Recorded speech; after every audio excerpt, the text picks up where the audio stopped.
My video for November the 13th, 2019 is video number 3273. The title is I Am a U.S. Army Veteran. This video probably should have been recorded for 11/11, which is Veterans Day here in the Dish United States. Yes, I was in Uncle Sam's army during the Viet Nam era.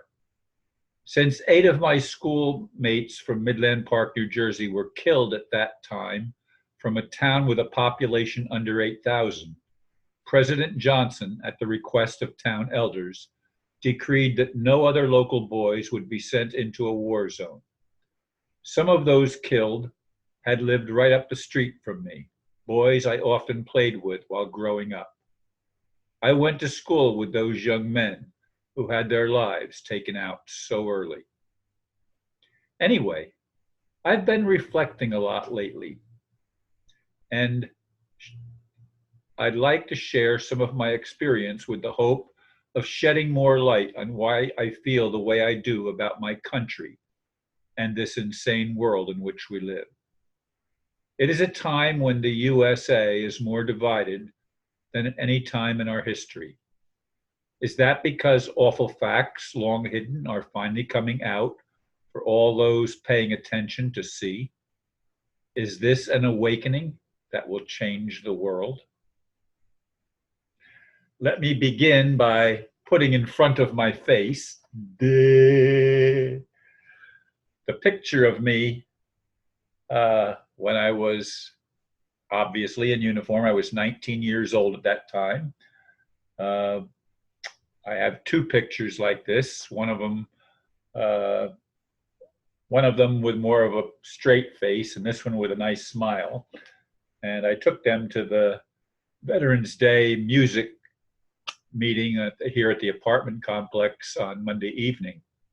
But I had already recorded the video with Aristo, or scheduled it for Aristo. Did I do that? It doesn't matter. Anyway, I'm doing this on the 13th, but it's like a Veterans Day message. I did serve in the U.S. Army, and it was interesting because I'm a high school dropout, for those of you that don't know. Of course, I was an honor student, and I dropped out because I was bored crazy with the school system. I've been upset with the system since I was a kid.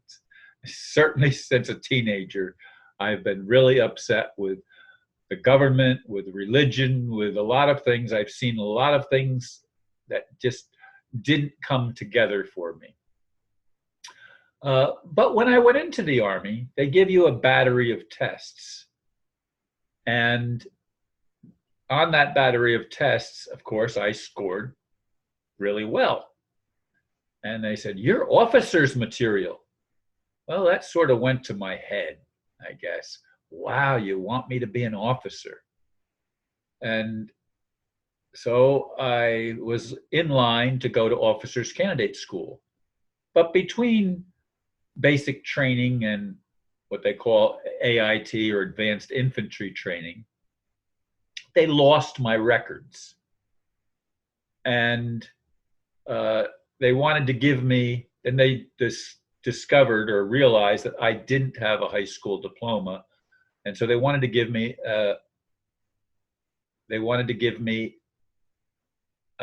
schooling. They wanted to send me to school for 6 weeks for a high school refreshment thing. I said, just give me the tests.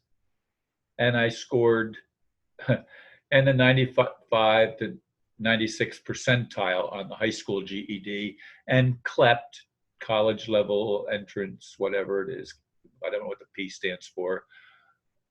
I scored really high on that, and basically CLEPT 2 years of college. And I've taken some college courses over the years since then, but not for the purpose of getting any kind of a degree. I don't need any certification to tell me that I'm reasonably intelligent. I've been seen as reasonably intelligent my whole life. If anybody's questioning my intelligence now, it's me. I'm questioning myself of how I could have missed some things for such a long time. But I'm really concerned about the state of the world which I live in, but also the state of the United States.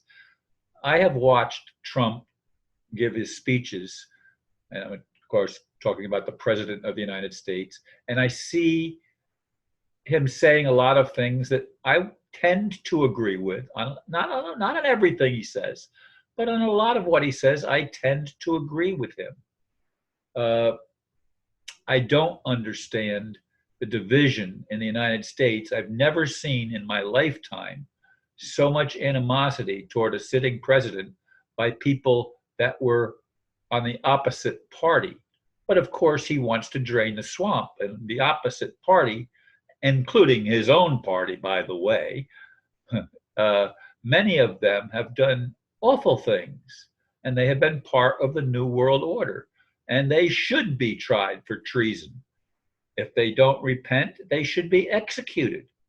Somehow, there has to be a leveling of the playing field, because if that doesn't happen, humanity doesn't survive.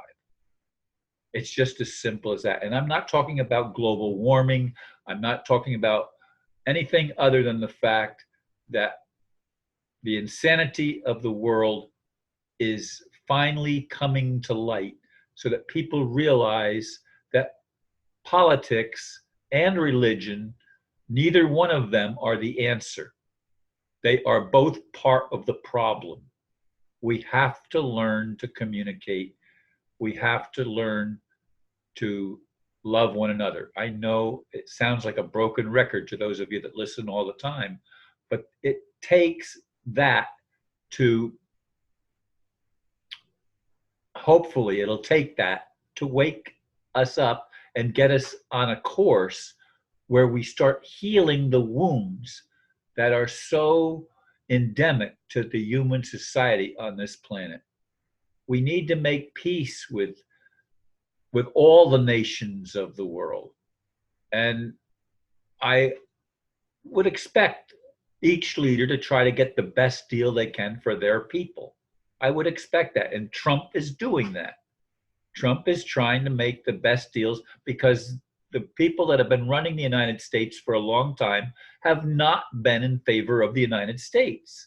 They're trying to create the New World Order.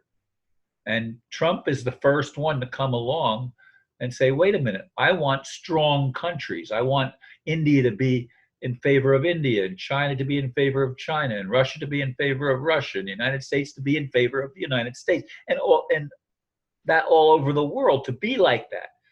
Every nation should be proud of its heritage. But the problem has been that the heritage in most countries, especially the Islamic nations in the Middle East, these have been destroyed. And people are going into places where they don't have anything in common with the society in which they're imported to.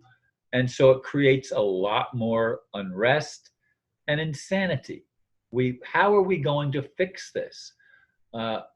Aristo tried to put me on a better course. I don't know. I've listened to that message 3 times now.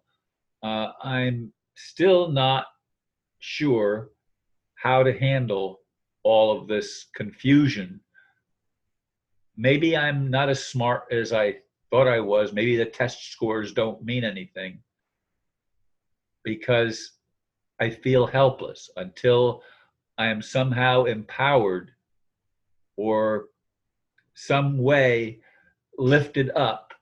I don't know what I can do. If the RV were to become a reality, I would at least have some funding to do some things, and I would probably be connected with a whole bunch of other visionaries like myself who want to make a better world. But how do I do that? We don't do it through the military. Can finances be put into the hands of people in an honest way and turn things around that way? I don't know the answer.